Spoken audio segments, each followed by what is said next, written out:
Hi everyone, my name is Hayley Ellwood and I'm a pre-doctoral intern at the SHSU Counseling Center. For today's edition of the Helping Cats Cope mini-series, we'll be talking about coping with depression and anxiety. Taking care of our mental health can seem like an overwhelming task. The following steps to improving mental health will be covered in this video. These include identifying symptoms, improving our thoughts, practicing self-care, handling crises, and reaching out for help. Identifying symptoms. To get a better idea of what problems you are experiencing, we will be briefly going over a list of common symptoms of depression, anxiety, and panic attacks. Grab a pen and notepad and read through the statements in each category. Make a note of the symptoms that you experience. Please note that you cannot be diagnosed through this process. Pause the video as needed. Depression. Symptoms of depression can include unshakable sadness, emptiness, hopelessness, or irritability, decreased interest in previously enjoyed activities, changes in appetite or weight. This could be increased appetite and weight gain, or decreased appetite and weight loss, changes in sleep, which could be increased sleeping or decreased sleeping, restlessness or feeling slowed down, fatigue, loss of energy, feelings of worthlessness, guilt, or an increase in self-critical thoughts, decreased concentration and increased indecisiveness, or poor hygiene.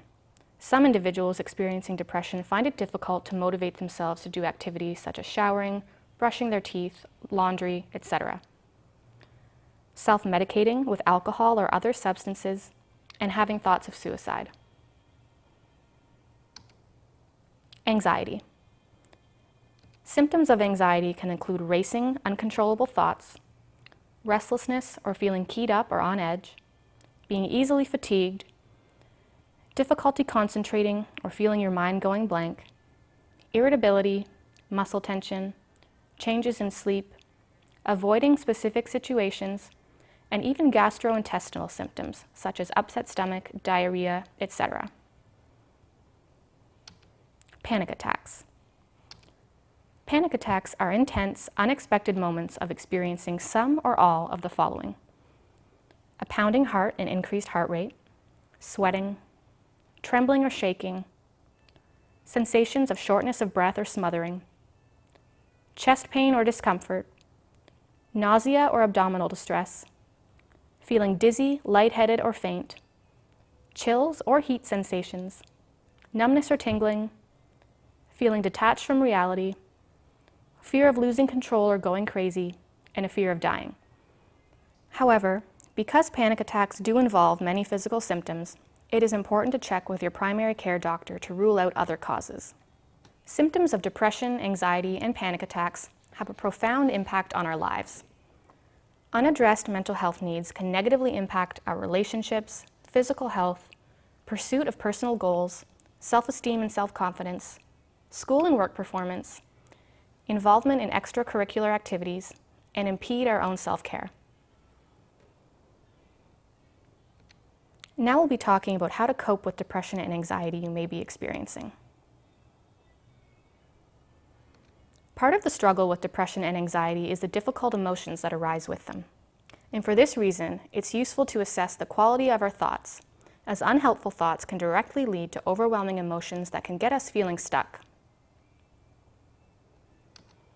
These unhelpful thoughts are actually automatic. This means that they often go unnoticed.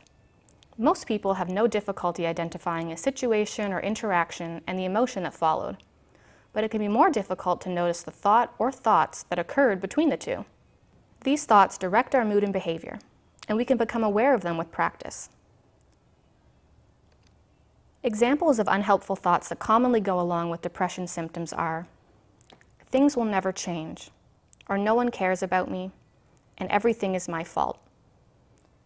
Unhelpful thoughts that commonly go along with anxiety symptoms are: everything needs to be perfect, I won't be able to handle this, and what if something goes wrong? Unhelpful thoughts that commonly go along with panic attacks are: everyone is staring at me, I have to escape, and my heart won't stop racing.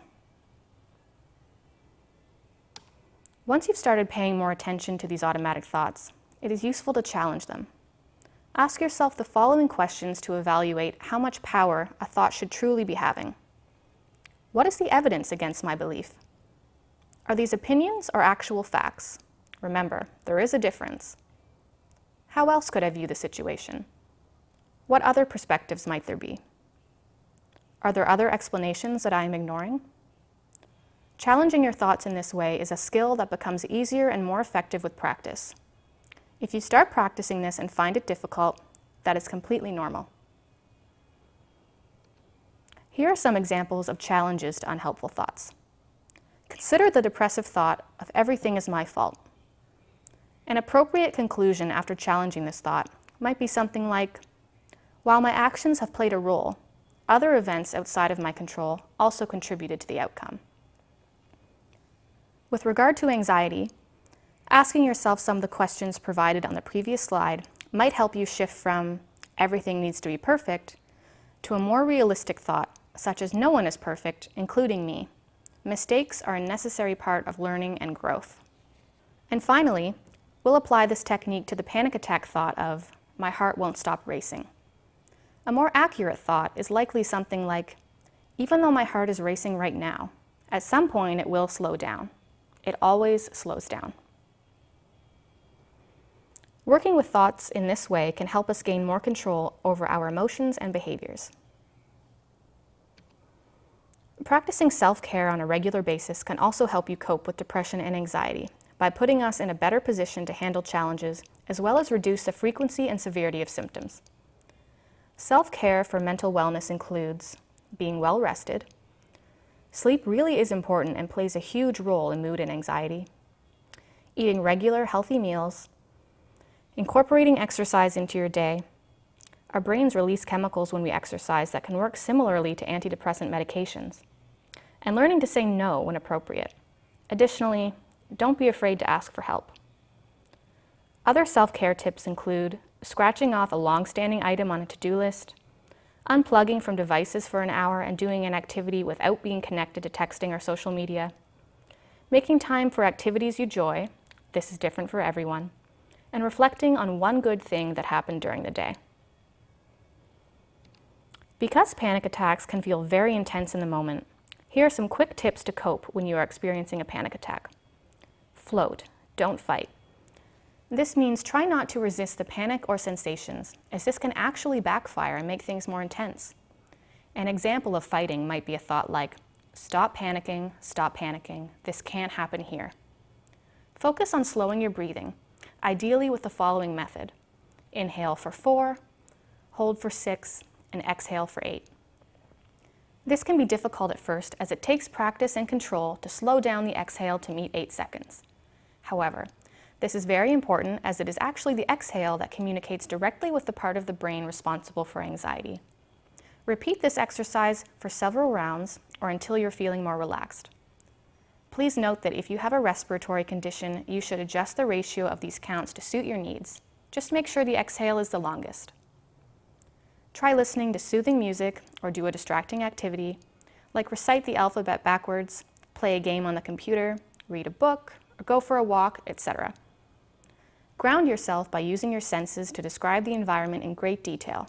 For example, I see, I hear, I smell, I feel, and I taste. And most importantly, give it time. Discomfort always passes and your body cannot stay panicked for an extended period as it takes a lot of energy. It is not uncommon for people struggling with depression and/or anxiety to experience suicidal thoughts. To cope with these, first get away from means of harming yourself. Do a calming or distracting activity. Focus on reasons for living, even write them down. Reach out for support.